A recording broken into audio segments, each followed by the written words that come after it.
that's what we're about. We don't try to kind of force things. We just try to find things that you wouldn't think work together would do. I was also wondering, how much wiggle room have you got? Because obviously you're working within certain quite confined blocks of sound and vision. I mean, can you go completely off the rails and just whack something in if you feel like it? I mean, yeah, I guess you could, but I'm not sure if it would work really. I think that the problem in terms of the live show, or live show is more kind of intuitive to doing a lot more stuff live on the fly and dropping in stuff. So it's not fixed every time. But we do keep. I mean, that's why I say both Mark and I, well, a bit, you know, like any DJ when they're playing, they'll be playing a track and then scratching or sampling other stuff over the top, which we do obviously the same. But we keep everything thematically the same in that. So if we're, like you saw in Transformers, Mark's scratching away there on samples that are of the Transformers from the same thing, and I'm chucking in samples over the top. Whereas if you suddenly just put in, I don't know, a bit of Blur or Rihanna or Elvis Presley or something, it just wouldn't really work. And I think that's the problem when you work with video. It's just got so many constraints kind of around it of people's perceptions of what you're seeing, that if you start mucking around with things and just chucking in random things that, unless obviously you're making a track that is about all random pieces, it suddenly just doesn't work, and people's perceptions don't, you know, they don't seem to quite understand what it is you're doing.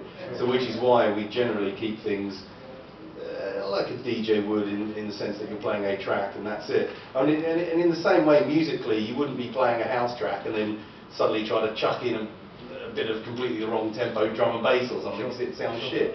And so people would do that. And similarly, it's the same with us, but obviously for the video and the audio, in that it's got to make sense both, you know, A and V. Otherwise, there's just no point in doing it. But in terms of production, yeah, I say we're massively constrained, and there isn't a lot of wiggle room, because especially within electronic sort of dance music, you can have loops that just last, you know, all night.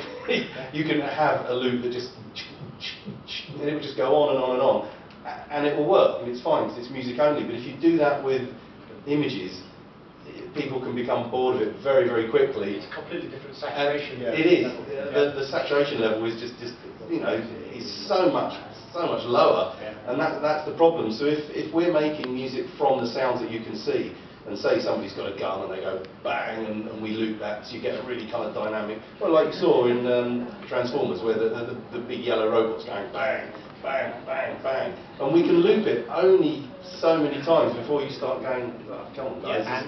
Yeah, exactly. And so, whereas in dance music, you just don't have that. You can have that same loop that just sort of goes on and on and on and on, and is the basis of a track that lasts, you know, 5 minutes, 10 minutes, and no one will worry. But if you put on the screen just a robot going bang, bang, bang, and it lasts 10 minutes, people will go, you're working shit.